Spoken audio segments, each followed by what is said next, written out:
अस्सलामु अलैकुम रहमतुल्लाहि व बरकातुहू। जन्नतुल हलाल दोज़खुल हराम। तुम अपनी औलाद पर तमाम जहान के ख़ज़ाने लुटा दो तो भी वो क़यामत के दिन तुमसे दूर भागेगी। लेकिन अगर तुम उन्हें कुरान पढ़ने के लिए भेजो या पढ़ाओ, मकसद ये हो कि कुरान पढ़ें, तो वो तुम्हें ढूंढते फिरेंगे तुम्हें ताजे वक़ार पहनाने को। बिस्मिल्लाहिर्रहमानिर्रहीम।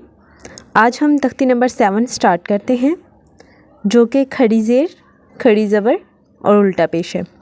ये भी हरकत हैं जैसे कि हमने पहले हरकत पढ़ी हैं, ज़बर ज़ेर पेश, और सेम वैसे ही ये भी वैसी ही हरकत हैं, जस्ट इनकी पोजीशन चेंज है, स्टाइल चेंज है और इनका साउंड चेंज है। जैसे उन्हें ज़बर पढ़ते हैं तो इन्हें खड़ी ज़बर पढ़ेंगे। हम इन्हें स्टार्ट करते हैं अब, और इसके अलावा इसे हम एक अलिफ के बराबर लंबा भी करेंगे, ठीक है। तो अब स्टार्ट करते हैं।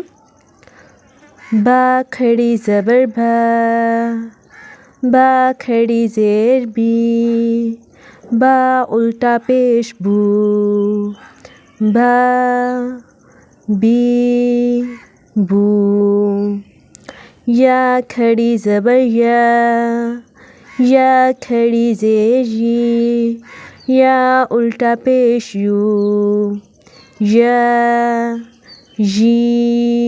यू, रा खड़ी ज़बर रा खड़ी ज़ेर री, रा उल्टा पेश रू, रा री रू।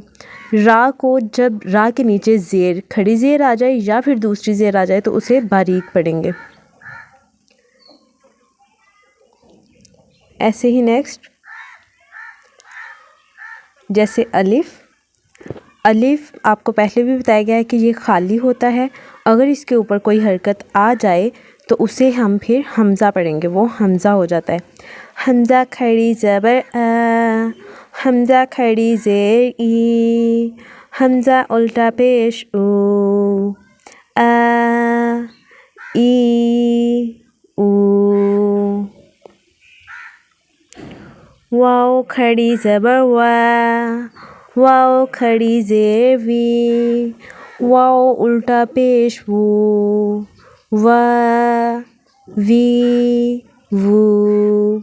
जब वाओ के ऊपर पेश पढ़नी है तो उसे होंठों को गोल करते हुए आवाज़ बाहर को निकालनी है, अंदर को नहीं खींचनी, ठीक है। नेक्स्ट हम अगली तख्ती स्टार्ट करते हैं।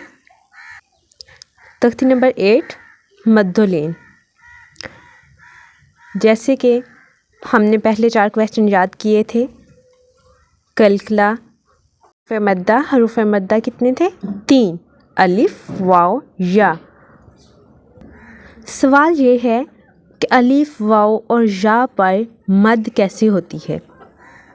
तो मद कैसी होगी इसका, जब अलिफ साकिन से पहले ज़बर आ जाए, अलिफ साकिन से पहले ज़बर आ जाए तो वहाँ अलिफ पर मद होगी। अलिफ, वाव और या है ना हरूफ मद्दा, तो इस तरह अलिफ पर मद होगी। जैसे हम इसे एक अलिफ के बराबर लंबा खींचेंगे।